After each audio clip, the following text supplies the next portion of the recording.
Здрасти! Днес сме на още един епизод от Разпит. С мен. От Тунга до Тунга, Зела Катунга. Така, ролинг действам. Знаете, едно друго. Почва. Гетемон казва или пита: от колко време караш, каква музика те надъхва, как грабна очите на спонсори. 13 март ще стана 5 години. Каква музика те надъхва? Горе-долу всякаква. Някакви дет съм ги чувал повечето от някакви скейт филми и такива работи. Lazar.ruse казва или пита: най-новият трик, който научи. Това е първи въпрос, а другия е: какво мислиш да правиш това лято? Най-новият трик на рампата бях вчера и научих такова ноли бексайд, столипче, нали, с още едно. Мисля, се едно правиш ноли бексайд тройка, само че е през лип и берил хил сейки. Какво мисля да правя лятото? Каквото винаги, да карам, се забавлявам, ходим малко на турове работи, да поснимаме. Разбирам кое. Кой избираш? Рогатя ли или другия? Той идва де. Добре, това оказва смятай. Ами, лично аз не съм много привърженик на тия обърнат кръст сатана булшитни.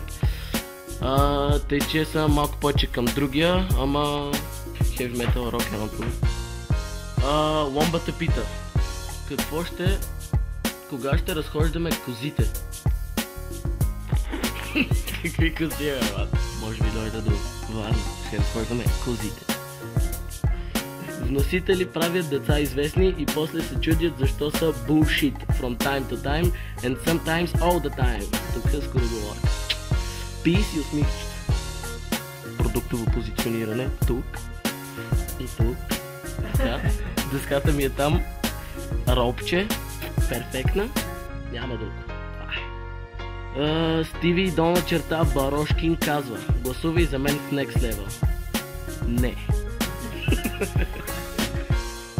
Стиви Барошкин отново: вземи ме някой път като личен багаж на някоя премиера да карам с вас.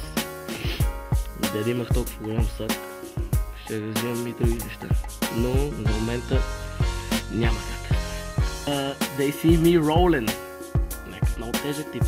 Хареса ли ти на сняг? От колко време се познаваш с нинджите и как се запозна с тях?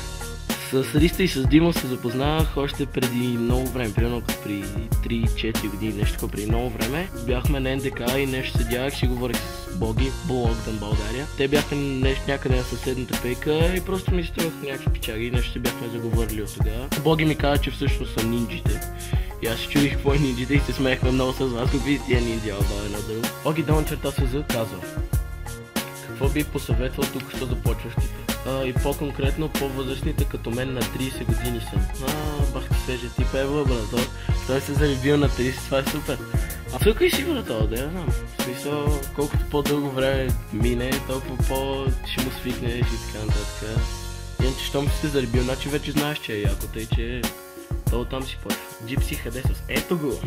Какво щеше да правиш, ако главата ти беше по-голяма от тялото и не можеше да караш скейт заради това? Кога се чувстваш по-добре, когато си мръсен и скъсан или когато си с нови дрехи? Мерси, гудне, скъсан, мръсен, джипси, today, hardcore filming. Някъде по средата. Не съм от най-клин ass motherfuckers. Криспи. Така, Кристиан казва: с кой много обичаш да караш? С Миро, с Кенката. Кенката е много весел да караме с него. Васко много ме надъхва. Шпаря го.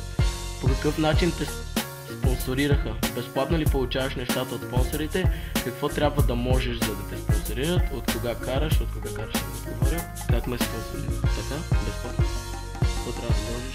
Няма нещо определено, което трябва да можеш. Просто трябва да си такъв весел, да си себе си. Ако може да си себе си, някой да ти хареса екстра. Иванчо: като един от любимите ми БГ скейтери, ще те питам няколко въпроса. Първи въпрос. Какво е да си спонсориран? Същото. Само да ти дават неща и може да по-лесно се развиваш. По-хубаво. Магаре Боб яде ли? Не знам, яде ли в Магаре, яде ли в врата някак? Не знам, може би кажи с две думи за последната разходка в Добрич и онази спилка къща. Последния път, като бяхме в Добрич, това беше миналата година, бяхме отишли в някаква къща, дето даже едно беше извън Добрич, който е супер дълго време, едва ми я намерихме. Цялата къща беше някаква такова като изоставена, с някакви като порцеланови къклетки, точно като от хорър филм, брато, навсякъде тъмно и някакви порцеланови къклетки, тук половината лице е щупено, бате, някакво коня, супер гадно.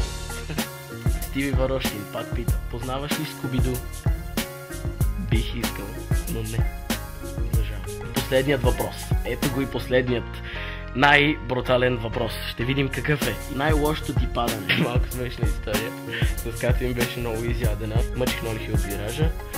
Веднъж го стъпих и викам такъв, нали, падах и викам, сега го правя, не знам че какво. Като чукнах, нали, правя Ноли Хил и дъската ми застана вертикално. Опитах се да я изритам. Изритах я, тя се плясна в земята и после пак се изправи. Най-вероятно знаете какво е станало.